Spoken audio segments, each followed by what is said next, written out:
Assalamualaikum warahmatullahi wabarakatuh. Dalam menjalankan suatu unit usaha atau bisnis, seorang pemimpin di sebuah organisasi harus mampu menjalankan organisasi tersebut secara efisien dan efektif sesuai dengan tujuan perusahaan.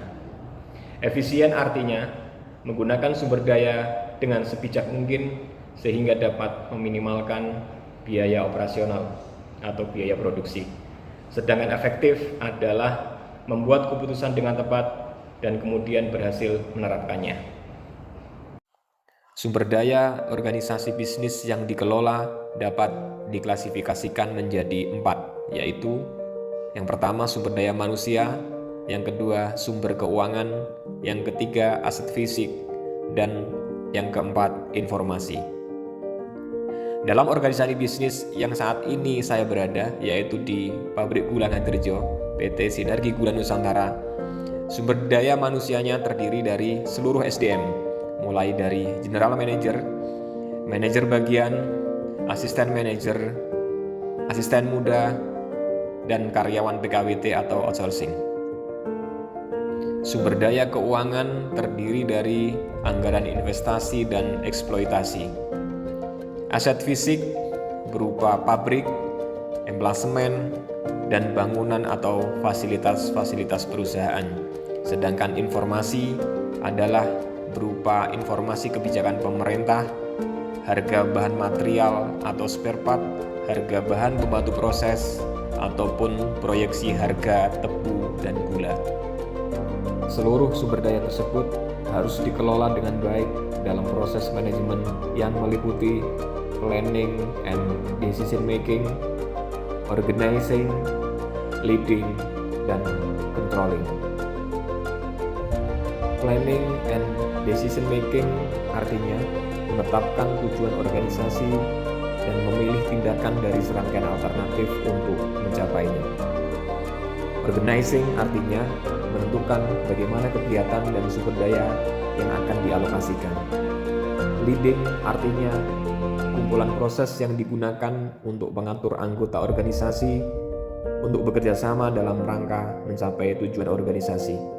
Dan yang terakhir adalah controlling, yaitu proses monitor jalannya organisasi menuju tujuan yang ditetapkan perusahaan. Dalam sistem perencanaan dan pengendalian perusahaan, manajemen harus mampu mengelola anggaran perusahaan dengan baik. Anggaran operasional dapat dibagi menjadi 4, yaitu yang pertama anggaran pendapatan, yang kedua anggaran biaya produksi yang meliputi bahan baku, bahan pembantu proses, spare part kebutuhan proses, ataupun persediaan barang.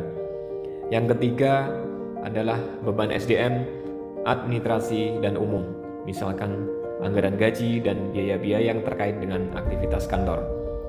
Dan yang terakhir adalah beban penelitian dan pengembangan.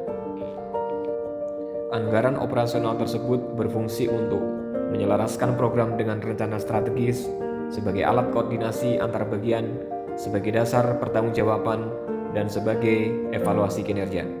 Sehingga rencana strategis suatu perusahaan bisa berjalan dengan selaras dalam operasionalnya. Dalam perjalanan bisnis perusahaan, organisasi manajemen akan dihadapkan pada permasalahan ataupun resiko yang bersifat strategis, taktis, maupun operasional. Untuk itu, seorang pemimpin harus bisa berpikir secara sistematis, mampu memecahkan masalah untuk mengambil keputusan pada kondisi beresiko dan ketidakpastian. Dalam pengambilan keputusan, ada beberapa langkah yang dapat kita ambil. Yang pertama, melakukan analisa masalah dan pengumpulan data-data. Ini bertujuan untuk mendapatkan akar dari suatu permasalahan. Yang kedua adalah menetapkan tujuan dan target yang jelas. Semakin jelas kita mendeskripsikan masalah, maka semakin mudah kita untuk menetapkan target pemecahan masalahnya. Yang ketiga, kita harus melibatkan orang-orang yang tepat dalam mengumpulkan ide-ide. Hal ini berguna untuk membuka kesempatan mendapatkan berbagai alternatif solusi. Sedangkan yang keempat, menentukan pilihan alternatif terbaik. Kemudian yang kelima, yang terakhir adalah pengambilan keputusan dan implementasi. Yang terakhir, dalam konsep manajemen organisasi, Tugas seorang leader adalah bagaimana kita bisa mengelola sumber daya yang ada seperti SDM, keuangan, aset fisik, dan informasi, kemudian melakukan proses manajemen dengan melakukan planning, decision making, organizing, leading, dan controlling, sehingga organisasi atau perusahaan dapat berjalan dengan efisien dan efektif. Terima kasih. Wassalamualaikum warahmatullahi wabarakatuh.